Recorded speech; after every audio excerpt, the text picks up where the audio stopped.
Preston Leinenbach with Otters TV. Pleasure to be joined by former Evansville Otters pitcher Andre Simpson. Andre, I really do appreciate the time and a chance to kind of catch up with the old Otters fan base here. Thank you for having me. I appreciate it. So before we talk about your Otters career, I want to go back in time to the beginning of your professional career, drafted by the Chicago White Sox organization in '98. Can you just kind of go back and tell me what was that draft process like, and especially in terms of the scouting and discovering you?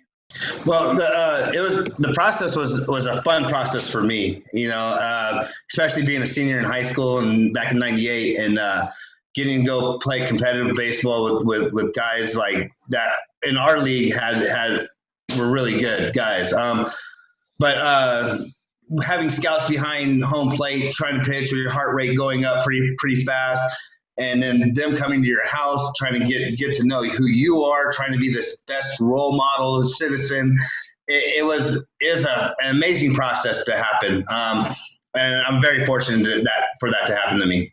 I'm sure it's a lot different now compared to then, even especially now with all the advanced analytics and everything that goes into it now. Oh, absolutely. The thing of spin rate and launch angles and all the stuff that I'm trying to learn right now where it is. But especially with a money situation, the money's even better nowadays than it is then.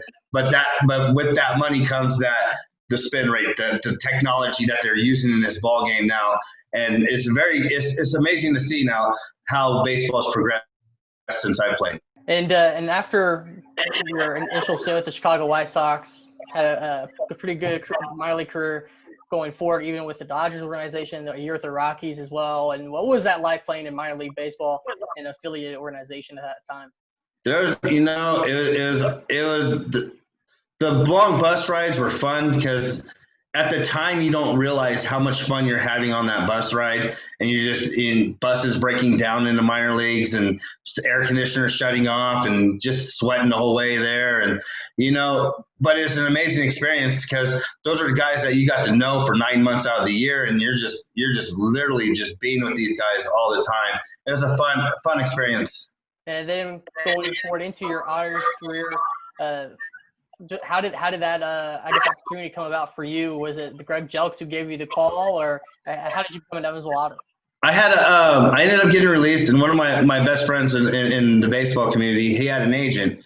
So his agent got me a tryout with the Padres through Mel Fitchman, and I ended up going there and going for a tryout. I did get enough for them to say, hey, you know what?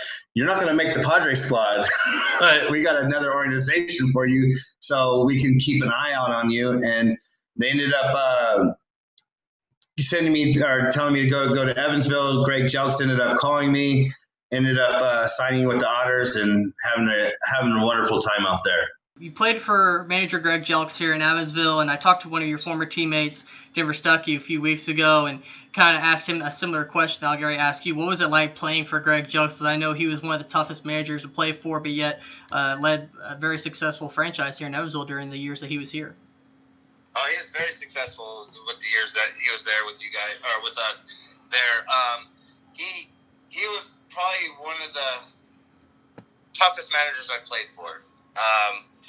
Really strict, but like I was saying before, he was one of those type of managers that got the whole team to hate him and became a team through that, and which made us very successful. It's like, you know what, forget that dude, we're going to play for ourselves and we're going to go try to win this championship. I was there. We went to the championship 2 years in a row. Mm-hmm. I know we lost back-to-back to Gateway and Rockford. But like I said, and it's funny story. It's like what I was saying, I was 5-0 on my last year there, and he was telling me that he was talking about releasing me because, I was only going about 6 innings at a time, and he's like, he needed more from me, and it just made me thrive even harder as a player. So, like I said, would I play for if I know everything I know about him now, and would I play for him again? I absolutely would, because I'm a guy that likes to win. So, and he was a winning coach, and I'd definitely do it again. Yeah, it's one thing Denver mentioned as well, is that sometimes he's tough, and sometimes he'll push you as far past the limit, even sometimes to make you better. But there were some guys who sometimes you just couldn't face that music, and as he put it, kind of toe the line in terms of the competition sometimes. But in terms of that, I guess those years going to the French League Chip Series back-to-back years, and obviously the postseason appearances, what do you think was the key to having that consistent success in the regular season to have those consecutive appearances? I just think, like I said, it was the team gelling together, especially like I said, where Skip was a guy that wanted to be hated and thrived on us being a team, and the continuity of all our players together and playing together, that was probably the reason why we did so well. Like, we had games where we just we came back, walk-off wins in the playoffs, and just I feel like he was a big difference maker into that. I remember him saying in the middle of the season, you know what, guys, I'm going to the playoffs. You guys might not be going, but I'm going, meaning that I will release whoever I have to release to get there. So, yeah, I think his mentality was a winning mentality. And for you, when you toed the rubber and went out to the mound, what was kind of some of the, I guess, the key focal points for you in order to your pitching checklist, if you will, when you toed the rubber, and to make sure that you were going to do what you could to go out there and get a win? You know what? It's preparation before throughout the week. It wasn't just the game day. So, like, making sure I had a good bullpen that day, go all out, make sure I had my conditioning done, so I could go be successful that day, every start day. That was probably the preparation for me was probably the best thing for me to be successful out in Evansville. And what were some of your favorite memories, either of Bosse Field or even just with your teammates in the Otters? That's a good one. My favorite playing memory had to be the semifinals against Chillicothe, and when I pitched a 3-hit shutout, 10 strikeouts, no walks, and the funny thing is I remember Jeremy Lewis coming up, like it was around the 7th or 8th inning, and I was zoned in, I was locked in, and he came up to me and he's like, "You ever did that before?" And I looked at him and said, "What?" And Jason Radwan, my catcher at the time, said, "Hey, don't talk to him. He's in the zone right now. Don't talk to him." And he doesn't even know what just happened, because I was just like I said, so focused. But I had a 3-pitch inning, and that's never ever happened to me. And Jeremy said, "You had a 3-pitch inning." I was like, I didn't know. I was just focused on trying to win and get to that championship game against Gateway that year. But with the players, every moment, like just being in the clubhouse, just having fun, playing game. It's just those type things and that type of fun that we had, playing 2-ball, playing flip, I remember me and Stuckey one time, we were playing, we had 2 cups, and we take a rock, and then we flick the cup and the sound, and we're playing like tennis with the rock. There was a lot of moments there. Fans,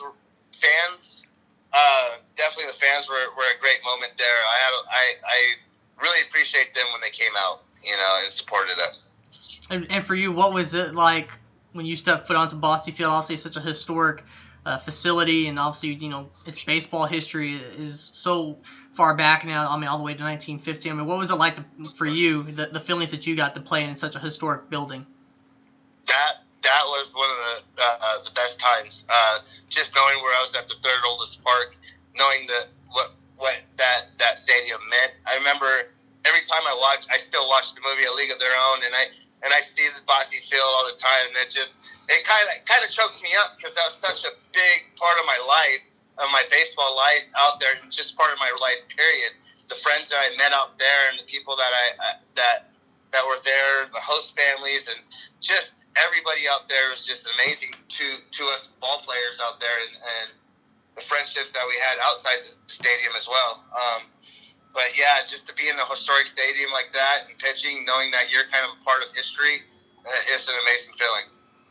If for the longest time, your name still stood at the top of a lot of the franchise's pitching records, single season as well as career records, but just last year, your career strikeout record fell to Tyler Vale, and so congratulations. Yeah, I mean, because like I said, you stood at the top for strikeouts. Games and innings and a lot of different things. But for you to have your name be at the top of our list here for that long, what does that mean to you? The B word, the position I'm at in my life today, that's probably one of the most incredible feats that I feel that I could go on the website and be in the top 10 of a lot of things, even the bad records like the walks and the home runs given up, and to see your name just on there is still an amazing thing for me, because that's something I can show my kids still to this day. It's going to take a long time to push me off the top 10. Yeah, especially as you well know, especially in independent baseball, when it's sometimes a revolving door with the roster, and sometimes hard to have that stability with the roster over the course of multiple years. I think that a lot of people look at the numbers like, well, that's not very high compared to some major league guys. Well, sometimes you don't have that stability with the roster. Exactly, and also with that in your shortened season games, you're playing, I believe, like 90 to 100 games. Mm-hmm. Yep. And big league games are 162 a season. So we'll see what numbers they put up this year playing 60 games. Another thing that I've kind of asked, especially a lot of players, whether it be more recent players or further back in the past, how often do you stay in touch with some of the guys that you played with? You know what? Since recently, I've gotten off of Facebook, but mainly it was Facebook. Was main reason how I stayed in contact with him, especially like Stuckey. He was one of the guys I looked at OJ's stuff on his Facebook, so just mainly Facebook. Mm-hmm. I don't really. It's kind of hard to talk to these guys. Everybody's have families now, and stuff like that. So it's hard to stay in touch, but you still look at people's lives through like Facebook, Instagram, just the social media. And even though everybody does have their own families, and I've gone their separate ways across the nation, do you still feel like you have that brotherhood with some of your teammates?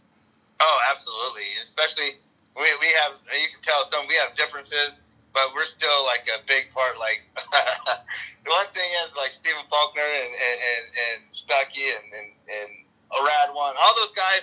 If I see them today, all the guys, Carlos Brackley, the guys that I played with, and I know I'm missing. Not saying a lot of names, can't just sit here and say everybody's name, but those guys, if I see them today, we probably would just hug it out and just continue from where we left off. And from your view now, well, first off, since the end of your Otters career and go so forth, what you kind of been up to? Do you still stay involved with the game of baseball? I do. That's mainly what I do. Right now, I help coach at a high school. I run my own little like pitching lessons kind of thing. I also help out other little travel ball clubs out here and club ball teams. So I'm definitely got to stay in baseball. That's the only thing I really knew my whole life. Mm-hmm. Like I said, getting drafted as senior in high school, leaving 2 days after graduation, and that's the only thing I know. That this is the thing that I led to go through. So all the 13 years that I played, if I didn't keep in baseball, what was that 13 years for? Right. And with your family and with what you're doing now, are you pretty satisfied with what you're doing now, or do you hope to use your experience to eventually propel yourself to the next level and maybe as a pitching coach at a higher level?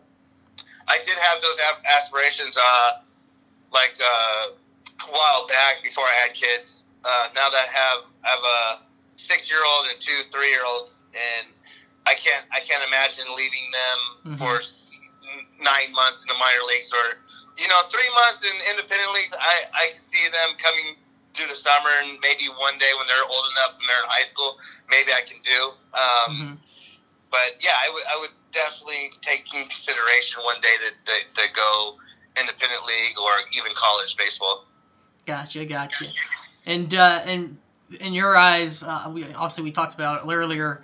How has the draft process changed and kind of how the game's changed. But in your eyes, how has the game changed, in particular with the athletes themselves? How have the players changed in the style of play since when you played? Well, it's the training. There's better training nowadays.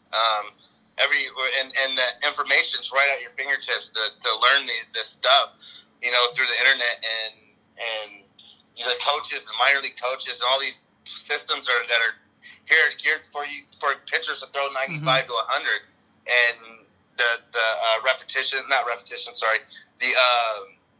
just the training itself. Like if I had that training when I was in high school, when I see these kids, they're going to these club teams, and you have all these minor league players that used to play, giving you all that information, and then you got all the technology of the spin rate, these balls that can track how your curveball is going, and it shows a little computer animation of yourself and your throwing, and it's like, so there's more technology involved, more training, and it's a lot better now than it was when I was playing. Okay, and kind of, I guess, especially with your perspective, working a lot with, it sounds like some of the younger generation of baseball players, what has this year been like for you and some of the players that you've worked with in terms of the pandemic? I mean, obviously, a lot of places, no spring seasons, for a lot of the seniors. I mean, what's that been like for you? You know what? For the lesson-wise, people want to come more towards the lessons because they're just trying to get their kids out of the house now. Mm-hmm. And what's the sad part about it is some of these kids lost their little league seasons, their seasons period, and you're practicing and practicing and practicing with no game in sight. And how, as a kid, do you want to keep doing that? And you're not playing for anything right now. Mm-hmm. So you should see the trying to get the most out of them through their practices, knowing that they might not be able to play a game for like a couple months, or like from here in California, you got to drive to Arizona to play a tournament. So the kids just don't get to play the games and get that pitching experience or just that bats that they need this year. So, and that's the roughness for them. And what's kind of been the message that you give some of them to help them kind of stay motivated? Like, yeah, it's tough right now, but to kind of help them maybe stick with it. Use this time to perfect everything that you need to perfect. Whether it's the breaking ball or whether it's the fastball, spotting your fastball. Pay attention to the little details now, because you don't have to worry about playing every weekend. Like before the pandemic, everybody's playing every weekend and playing tournaments every other month, or every month, every two times a month. So you're getting prepared for games. Now you can actually work on yourself and work on those small details that are going to get you to throw a little bit better, get you throw more strikes, and get ahead in the count, or swing the bat and work on the things that can get you to drive the ball a little bit better. And you can spend that time doing that instead of trying to do the team stuff. So that's what I try to tell them. Try to get better as an individual, and then worry about the team when the team starts happening again. And just kind of finish out, obviously, this year with everything that's been happening, Major League Baseball, the shortened season, they've implemented the universal designated hitter, the 7-inning doubleheader games, the extra runner in extra innings to start the inning. What's kind of been your impressions of watching Major League Baseball this year and some of the rules they put into place? Do you see it as good for the future of baseball, something they'll stick with, or are you kind of old school and like the old ways better? You know what? Once you took out running over the catcher and took out taking out the second baseman, there's no more old school baseball. I love the 7-inning doubleheaders. I think they should schedule doubleheaders throughout the season, because 162 games is a lot. But when you put it into like a 9-month season, it kind of drags on, and fans are like, whatever. Like by July, after All-Star break, they're kind of like fizzled out of baseball. Now, if you add these doubleheaders, shorten up the month, and have 7-inning doubleheaders, I like it. And I also like the putting the guy on second base in extra innings. It's more exciting. You got to manage differently, and the DH. Well, you knew that was going to happen sooner or later. Mm-hmm. It's just one of those things that we're just prolonging that it was going to go to the National League. So I thought that was inevitable for that to happen. But I'm just waiting for the robot umpires to come now. It's been interesting because I've been asking a lot of people that same question, and really the opinions are kind of split 50-50. So I think that's very, very interesting to see that you still got some people who like the progression of the game, as well as some who like it, with the old ways and with the old rules and and the time that goes into the game as well. So, Andre, I really do appreciate the time, and thanks for speaking with me, and like I said, catching up here with Evansville Otters baseball. Absolutely. Thank you for having me. That's Andre Simpson, former Evansville Otters pitcher. I'm Preston Leinenbach. This has been Otters TV.